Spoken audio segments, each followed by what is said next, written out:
Sur la rocade sud-est d'où est partie la visite, l'ambassadeur de la République populaire de Chine en RDC, M. Zhao Bin, et le directeur de cabinet adjoint du chef de l'État, chargé des questions économiques et financières, M. André Wameso, reçoivent de leur hôte, l'ingénieur Nikonza Unzao, un topo complet de la situation du projet. Ils retiennent notamment que depuis le mois de mai, il était déjà possible de partir de Mbudi jusqu'à la sortie de l'avenue Njoku à quelques encablures de l'aéroport de Njili. Une affirmation qu'ils vont vérifier dans la foulée, parcourant les 73 km du projet avec quelques arrêts.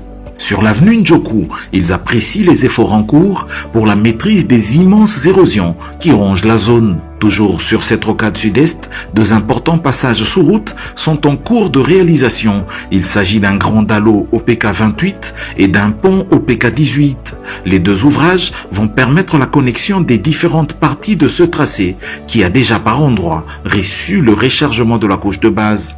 L'on y remarque également la mise en œuvre des caniveaux. Sur la rocade sud-ouest, l'échangeur à 2 niveaux en cours de construction à la jonction des deux rocades est présenté aux deux officiels avant qu'ils ne découvrent les 6 km déjà asphaltés à partir de la cité Millennium jusqu'à la localité Mfouti vers le PK13.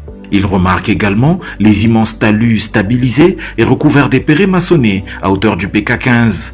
Juste à côté se trouve le chantier du pont Mfouti long de 120 mètres. Des réalisations qui satisfont ici l'ambassadeur de Chine.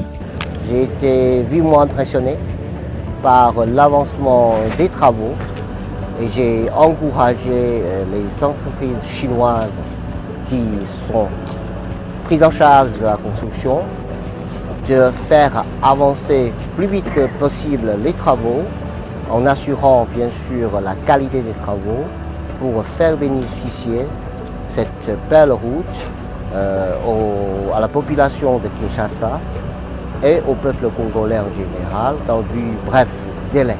Pour être plus fonctionnels, les deux rocades sud devront être complétées par celle nord. Le diplomate chinois promet de faire un lobbying auprès des sociétés chinoises pour trouver un fonds, notamment pour la rocade nord-est qui partira du rond-point Sosimat jusqu'à la sortie de l'avenue Njoku. Je vais faire de mes efforts sur la demande de nos partenaires congolais de faire venir les investisseurs chinois qui sont intéressés par ce projet pour faire vite avancer les choses.